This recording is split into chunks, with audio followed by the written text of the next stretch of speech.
Hey, we are live. Welcome to the show. And it is Thursday, February 9th. Let's take a look at our top stories for today. I just want to make sure our levels, okay, our levels are looking good. This is a one-man show. It's all done right here at this desk. Someday I'll make a video. But today I want to talk about Megan Raponi, and she is just crazy. Congresswoman Mace, Congresswoman Marjorie Taylor Greene. But before we start that off, I want to talk about freedom of the press in the United States, and specifically this incident with Evan Lambert. I also want to talk about James O'Keefe in this episode as well. Let's start with Evan Lambert. So yesterday, while in a gymnasium in somewhere in Ohio near that train crash that has the toxic chemicals spewing from it or whatever, Evan Lambert, who's a reporter for News Nation, was arrested while doing his live stand-up in the gymnasium after Ohio law enforcement told him to stop his live broadcast. So most people on Twitter and Facebook and other places are seeing the video from where he's in the foyer of the gymnasium. There's like a double door situation. You open the one door and then the inner door, where he's getting arrested, and then he's being led away into the police cruiser. Almost everyone's seen that that's interested in this story. What very few other people have seen is actually some type of footage of what happened inside the gymnasium before the arrest. But don't you worry, I found some on the internet. And up until this point, you're saying, oh, this is awful. We can't arrest reporters in America. Yeah. So Evan Lambert and all of his people on Twitter are saying he's a victim here and he wasn't doing anything wrong, and doing a live shot while somebody else is doing a press conference is a fairly common thing. And it is a fairly common thing, especially like outside. If there's police are giving a press conference outside, you might be a respectable distance away and do your live shot. Police are now briefing the media on the fire. That's common. You might even do it inside, but you have to do it with some type of understanding that you're not here to use the space, whether it's the gymnasium or the White House press briefing room or whatever. You're not the star reporter. The people that are the star, the people that matter, are the people who got elected. And apparently, and I'm just going to throw this out here, I'm speculating because I can hear it in the video. The gymnasium has a loud echo. A gymnasium with a loud echo, excuse me. And I'm just assuming that somebody like Ohio law enforcement, as mentioned here in the CNN article, came over and said, hey, sir, the governor's now speaking, and while you're doing your live shot, it's disrupting. The acoustics aren't really great here. This would otherwise be fine. But in this setting, it's not. You can do your live shot straight outside the gymnasium. It was only like 20 feet away. I'm assuming they had some type of reasonable conversation with Mr. Lambert and his producer. And you would think that. But when you see this video, I'm going to show you in a second. After you hear that, Mr. Lambert should have said, okay, I understand it. We'll do a live shot outside, or we'll just move our camera and just cover the press conference. But I'm going to, because the cops asked me politely, and again, I'm just speculating here. I'm gonna tone it down. We're gonna wrap this live shot up. I'm gonna send it back to the studio, whatever. But that's not what happened. Everyone's defending Mr. Lambert. But watch this video here from, let's see, you bring it up here, in the gymnasium. Let's see if we just, we got to watch the ad. Oh my God, we got to watch the ad. It's 14 seconds. We got to watch the ad. What am I going to do for the next 14 seconds? This is that. Oh, we can skip the ad. Okay, fantastic. Here's the gymnasium.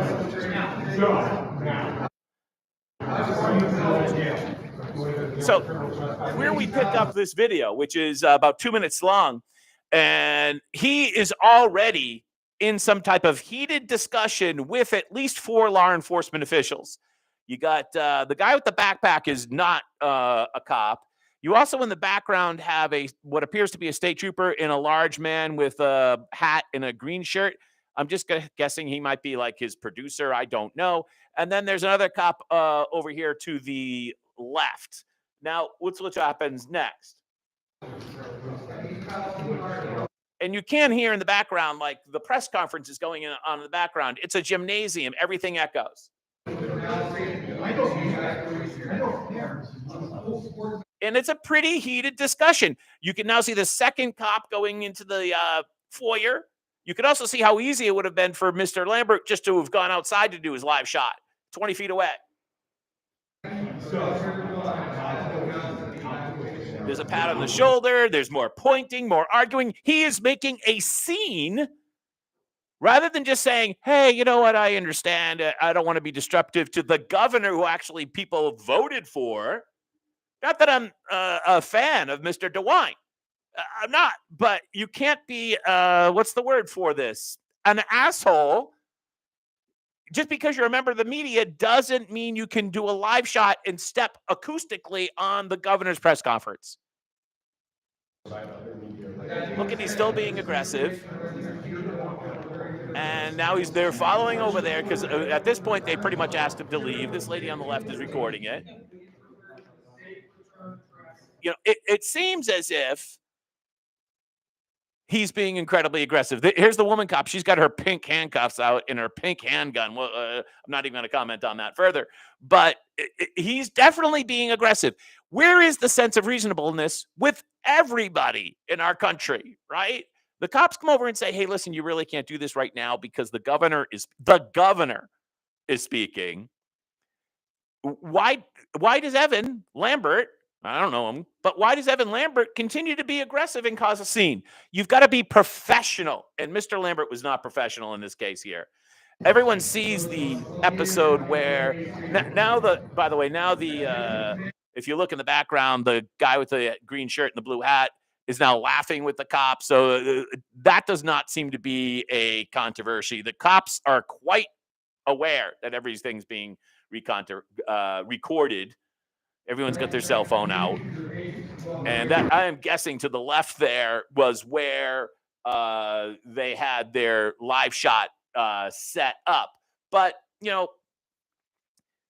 everyone is saying that Lambert's been harmed and he wasn't doing what he was just doing a live shot. It's normal.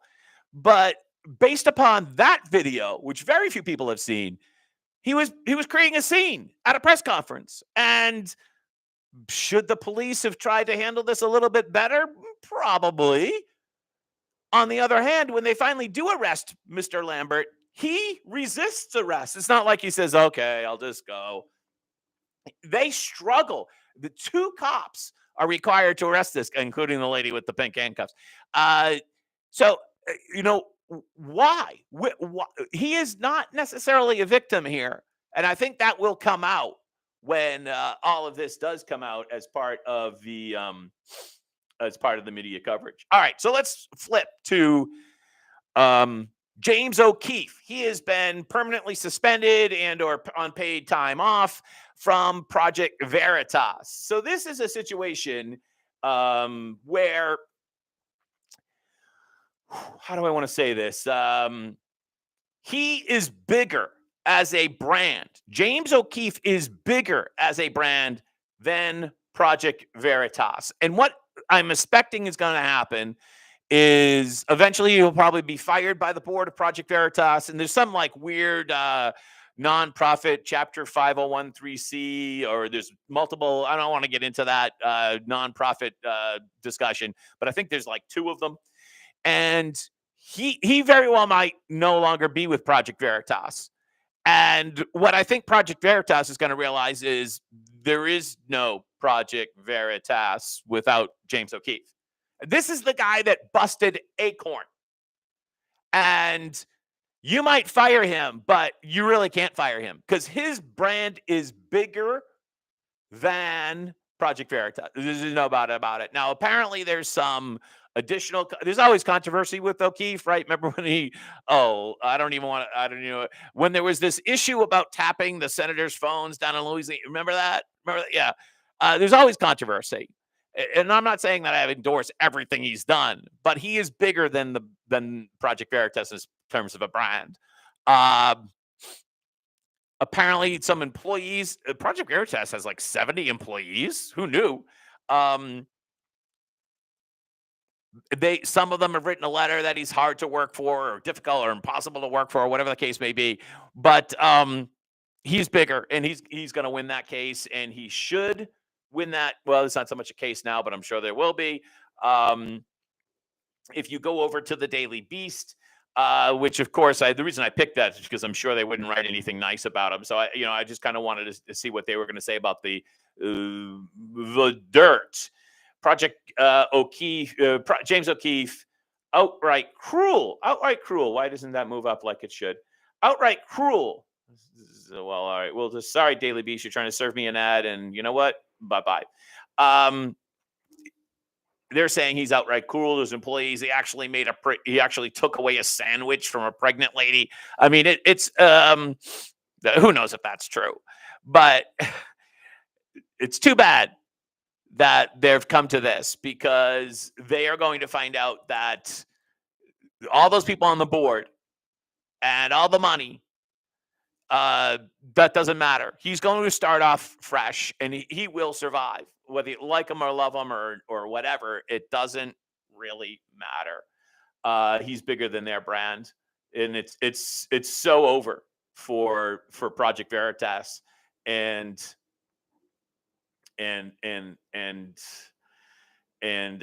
why can't we move on to the next story? Here we go. And he will win this case, or this situation. He's definitely going to win it. All right. The United States is one of the handful of countries still making legal visitors get a COVID shot. From the Federalist. Thank you, Eleanor Bartow, by the way. Think of the financial cost of this policy. Hey, let's start our business in the let's expand from our base in, I don't know, it's France, Israel, whatever. Let's open a branch in the United States. No, we can't do that. Not of our employees. Maybe not Israel's a good choice because they're highly vaccinated. But from whatever country, and they want to open a branch, no, not vaccinated, so they're not going to do it. How about the tourists, the tourist family? They want to come and see Manhattan. They want to go to Times Square. They want to go to Yellowstone. They've seen the television show. Want to go out to see some of the national parks in Wyoming. No, we're not going to go. Not going to go because we're not vaccinated. When is this insanity going to stop? It's just amazing how, when a government program starts, when you plant a stake, Robert Moses knew this, the guy who built all the parkways in Manhattan, New York, and a ton of other projects, thousands of playgrounds. He knew that once you plant a stake, it's very hard to kill a government program. Right? Didn't Ronald Reagan say that the closest thing to everlasting life is a government program? Yeah, I think he did. Which brings us to the insanity of, I'm just going to play this video, and you tell me how insane this is. What's up, y'all? This is, if you don't know, Megan Rapone, the soccer player. Here. Megan here. I had to get my booster. Oh my God. What's going on? She's getting her booster. Good. Her fifth shot. These people are victims. There is some portion of the people that are still getting the shot, the people that are still walking around with their masks. There is some segment of that population who are true believers and seek the control of other people. And then there are other people who are victims of that control. And I'm not sure which one Megan Rapone is, but she's one of them for sure. She is either loving the control that she gets and the power that she gets. And I think it's that's what it is. The powers she gets by getting fifth boosted.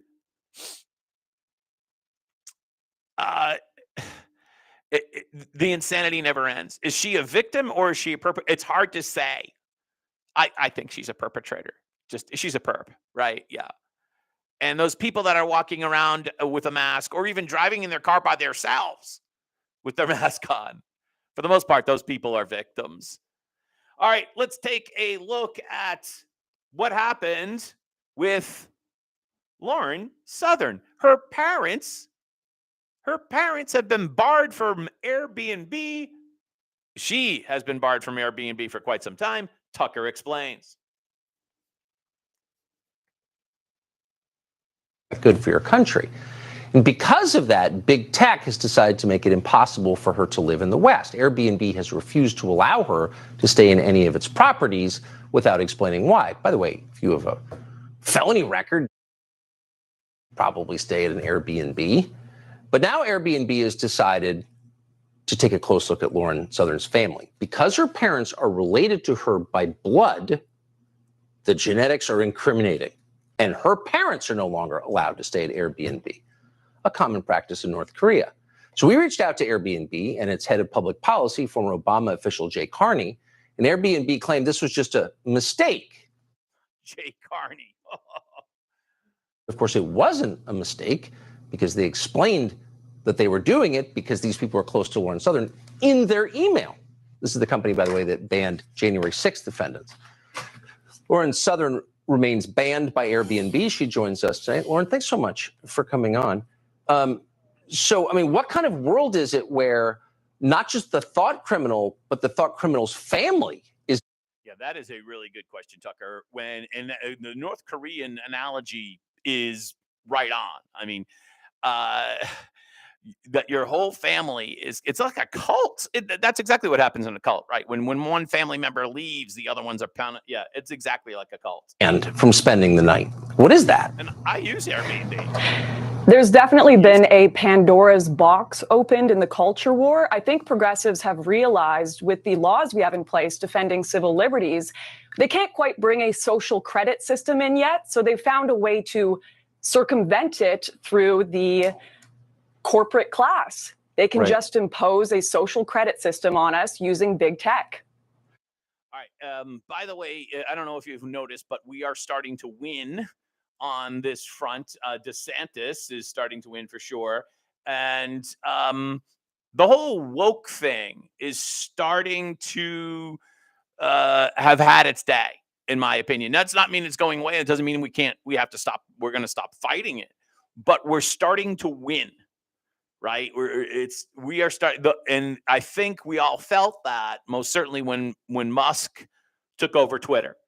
And so the other day we had, and I thought I had the Marjorie Taylor Greene clip up for you. Maybe I'll get that. But the other day we had Nancy Mace, and this picks up at about 3:20. Let's bring this in. She is talking to. Bring this up for you. Did the U.S. government ever contact you or anyone at Twitter to pressure Twitter to moderate or censor certain tweets? Yes or no? We have a program. Did the U.S. government ever contact you or anyone at Twitter? She can't answer the question yes or no. We'll give Nancy another to chance. censor or moderate certain tweets, yes or no? We receive legal demands to remove content from the platform from the U.S. government and governments all around the world. Those are published. The professor? No. We have a program. Did the U.S. government ever contact you or anyone at Twitter to censor or moderate certain tweets, yes or no? We receive legal demands to remove content from the platform from the U.S. government and governments all around the world. Those are published on a third-party website, and anyone can review Thank them. God for Matt Taibbi. Thank God for Elon Musk for allowing to show us in the world that Twitter was basically a subsidiary of the FBI, censoring real. Bingo. Subsidiary of the FBI. Thank you, Nancy Mace. Medical voices with real expertise that put real Americans' lives in danger because they didn't have that information. I also want to thank one of my colleagues, Rokana, because as it turns out, censorship isn't just an important issue to conservatives. Some of my By the way, Rokana, who I've maybe mentioned this on this channel before, I don't think I agree with him on any policy issue, but as quoted in the Taibbi Twitter files, he was the voice of reason from the Democratic side. Good for him. colleagues on the other side of the aisle, like Roe, found this censorship very concerning, and he even wrote to you and to folks at Twitter that he was concerned about the First Amendment being censored. So I want to thank him for speaking up and speaking out about this issue, because this should not be a partisan issue. This should be an issue that's an American issue. Mr. Chairman, I would like to enter. Excellent point by Nancy Grace. This has got to be. I remember when the Democrats were all about free speech, right? And this should return to a bipartisan issue. You cannot have the government requesting certain tweets and certain people to be removed from any social media platform. The platforms, but especially Twitter, were acting at the behest of the government. And I think we've seen the case with Alex Berenson, where he sued to get reinstated, where, of course, we haven't seen the settlement on that. But basically, I think that's a confession from Twitter 1.0, because that, I believe, was settled before Musk took over or during the transition, that they acted on behest of the government, and especially, I believe, Mr. Gottlieb in that particular case. Hey, I'm John F. Gately, broadcasting to you from beautiful Plymouth, America's hometown in Massachusetts, behind enemy lines. Have a great Thursday. See you next time. Bye-bye.